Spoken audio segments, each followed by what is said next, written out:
Dear viewers, a very good afternoon. Welcome back. This is the Talking Point TV show with myself, Ahmad, Bostan, Al-Qadri, live on Noor TV. Now, in recent months, we have, of course, seen the terrible riots up and down the country, be it in Birmingham, Manchester, Liverpool, London, and various other places.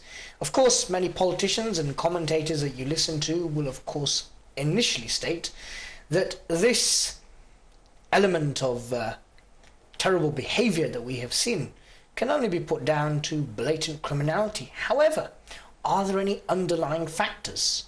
Do the cuts themselves have anything to do with what we have seen, or will these cuts have a subsequent impact or indeed increase the risk of these type of riots happening in future, with so many youth centres closing down, connections offices? Are we seeing a terrible situation? Or have the government still managed to keep the youth services on track? Yes, there are cuts, but are they still retaining that level of standard to ensure that this terrible economic situation that we are in does not bring our youth services to an end? Well, of course, Councillor Waseem Zaffar from the Labour Party and Councillor Ayoub from the Liberal Democrats join me here in the studio. Councillor Waseem Zaffar, of course, we are waiting for the Home Affairs Select Committee, cross-party parliamentary committee in Parliament, to issue their report on the riots themselves specifically. But do you think there are any underlying factors? First and foremost, right from day one, I've been of the perception that I don't necessarily think that cuts, government implemented cuts, were the only reason behind the riots. I think there was acts of criminality, looting by people of all ages, and I was at a West Midlands Police Authority meeting where they displayed some of the figures around the age groups of people involved and those arrested here in the West Midlands region, and the ethnicity, and it's a very diverse range of people. And it would be very easy for me as a Labour politician to say, cuts were the only reason behind the riots across the country. However, I think if we have a look at some of the underlying issues that affect our young people, I do feel that there's been, definitely since this coalition government's taken charge of our country, there's been discrimination against young people. And we've seen that with the rise in tuition fees. We've seen that with grant up to 80% grants to universities being cut. We've seen that with the eradication of EMA, and here in Birmingham, where we've got a similar administration where the Conservatives and Liberal Democrats have been working together since 2004. In my ward alone, we've lost a connections office. In Ayoub's ward, we've lost a connections office. We've had substantial cuts to the youth service. Up to 67% has been mentioned in certain media outlets. And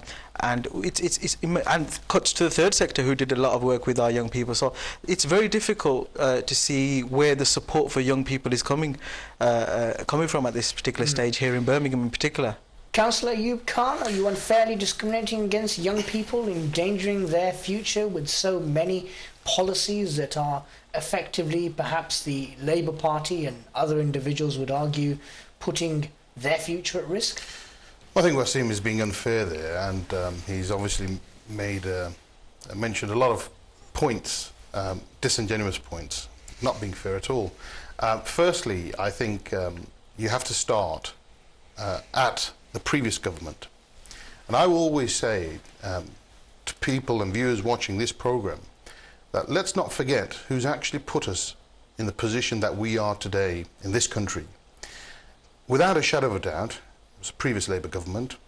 They've left this country, and Waseem may laugh at this, but the fact of the matter is that it was their government, the Labour Party, which was in control when we as a nation picked up a deficit touching close to £1 trillion. And that's not a small amount of money. And so I think when we talk about tuition costs, when we talk about EMA hasn't been eradicated. EMA is still there for the needy. And I will always say this, that you have to differentiate between national politics and local politics. I'm a local councillor, as is Waseem. We are working in Birmingham City Council for our residents of this city. And we must decide and implement policies which support our communities. What Waseem fails to mention is that we have recently in this council, the coalition which he talks about, the Liberal Democrats and Conservatives, have introduced a EMA subsidy which is going to be money that is going to be provided for approximately an additional 1,000 students in Birmingham. That is going to be targeting those families that need it most. So when we talk about cuts, yes, the government has made cuts, but let's understand why they've made cuts. And I think the right question to ask, obviously Waseem is here representing the Labour Party, is that if you are in control next year and you know that you have a set budget to work within, does that mean you will be unlawful as a council Labour group in not implementing that budget, or does it mean that you impose cuts too? That's a straightforward question. However, Councillor Khan, a lot of people will hear what you're saying about the cuts, will hear what you're saying about the level of national debt accumulated under Labour, which coalition politicians do use on a regular basis. Although, is it not a fact that in April 2011 this government borrowed more at the beginning of the financial year than any other government in history? Absolutely. Can I just add to that before you respond to that? You've touched upon the fact that, you know, we're local councillors and we are, and Ayoub's an executive member of Birmingham City Council. He's been a cabinet member since 2006? Since 2008. And recently there was a report out to say... 7 and 8. 7 and 8. Recently there was a report out to say it was actually a scrutiny committee report which was looking at the finances of Birmingham City Council that you're an executive member of. In 2004, before the coalition partners took over, the debt of Birmingham City Council was approximately £1 billion. This April, it was £2 billion. So in the last few years that your coalition partners have been in charge of Birmingham, the debt has doubled. And it's expected to be something close to £2.5 billion come April. So the way that your administration, and you're part of that particular administration as being an executive member, the way they've been managing the finances here in Birmingham, you know, you're very quick to criticise the Labour government and the way they acted in 13 years. And there were tough times, there was an international recession, we invested substantially in the public sector, but your council has done no different. But you see, the difficulty with that, Waseem, is that nationally you were in control for 13 years. No, let's talk about your... I will come back locally, but you've been in control for 13 years. This current coalition government has only been in post for a little over 1 year. And your 13 years of track record in terms of delivery in places like Aston, in places like East Handsworth and Lozells, which you represent... We invested £54 million into your ward in Aston. If you let me finish, please, Waseem, and then I'm sure you'll have your time. But if you look at what you have been able to improve in these areas. There's no point talking about your investment and talking about figures. I would like to see results. Now, when you look at East Handsworth and Lozells, which you now represent, which you have 3 ward Labour councillors, which you have a Labour MP, what do you say to your electorate that you have as a government, as a local council which has been in control of this city for 20 years before the administration got into? What can you say you have left as a legacy? And I can tell you the answer to that is very little, because unemployment still remains high.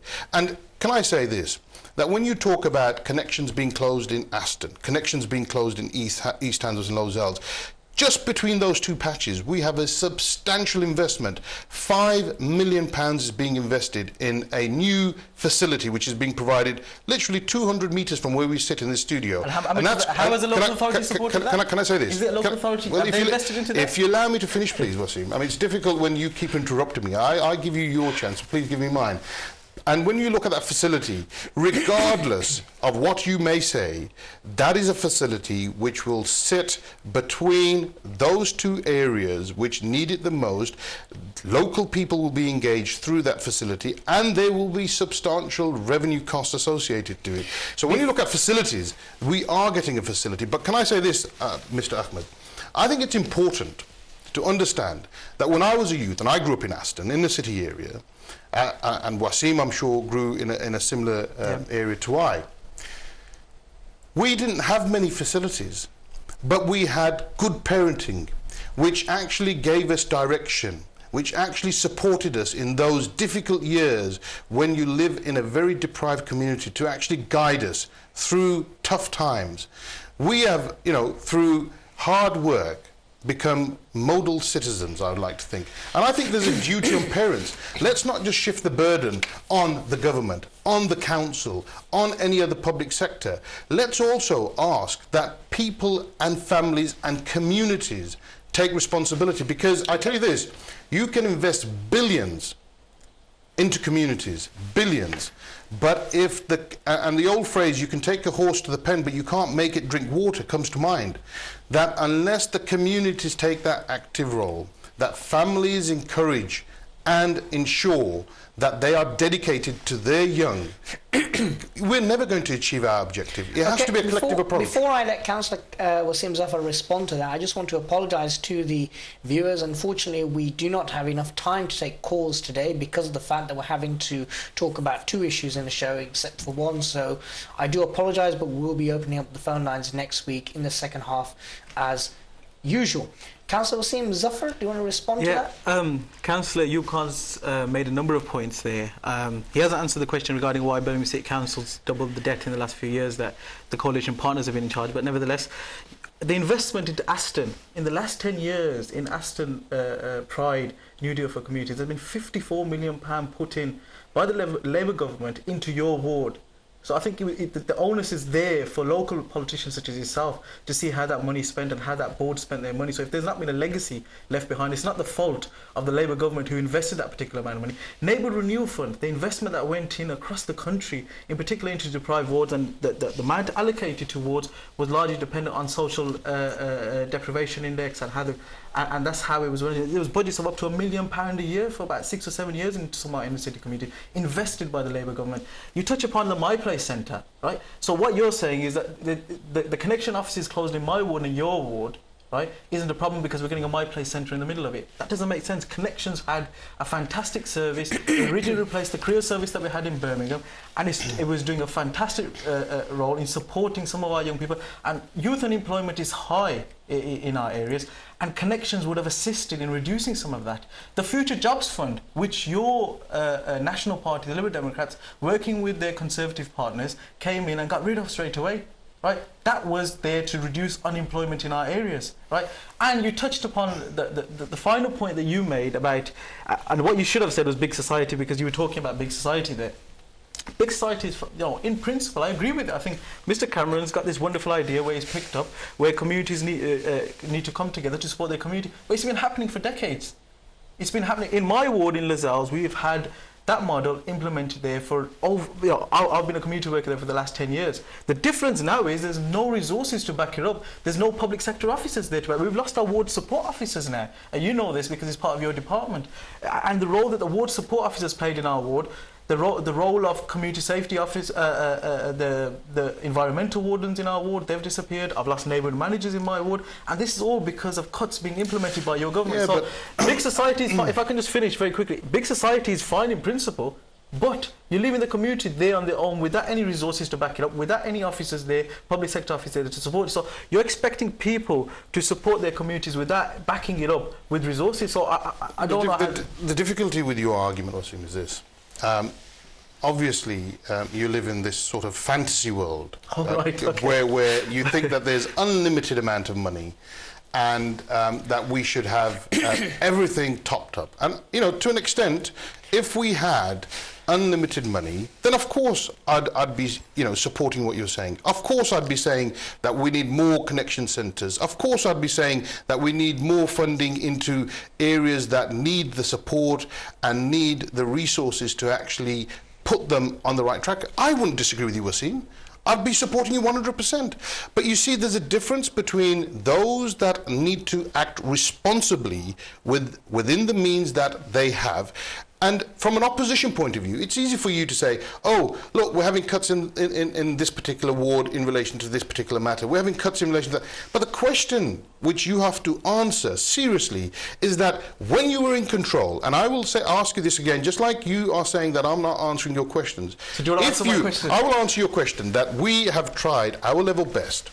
In terms of our borrowing, we have tried our level best. For example, when you talk about borrowing, when Labour was in control of Birmingham City Council, it invested almost zero in our facilities, in our leisure facilities.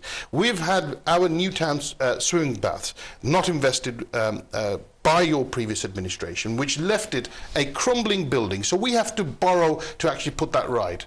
Now, we can get into, an enormous amount of detail, but the question I ask is that when this budget of this local council was pushed through council in February of this year, what did the Labour Party put up as an alternative in terms of what it would do? It has not objected to the cuts in the youth service. It didn't say, and I can say this because it's all documented. What Councillor Ball said, your Labour leader, what he said, and I'm astonished by his comments. The Labour Party did not come up with an alternative budget at all, which you would expect from a responsible opposition to say, well, look, this is your budget, so, the Lib Dems and Tory, you are saying you will spend money here, here and here. Your opposition party leader did not produce an alternative budget to say, well, okay, we've got this amount of money and we're not going to do X, Y and Z, we're going to do A, B and C, which is what you would expect. But you haven't done that. So the electorate, can I just finish? So the electorate do not know what the Labour Party stand for in Birmingham. However, they don't know where you will cut your budget. In light of what we've seen over the past few weeks, and I think it's fair to say that many politicians from all sides, all parties, are of the opinion that we did see blatant criminality, but of course the theory of whether there are any underlying factors is currently being explored. If the Home Affairs Select Committee's report does show underlying factors, do you think that your council or indeed the government nationally will rethink any of the cuts that are being implemented at the moment?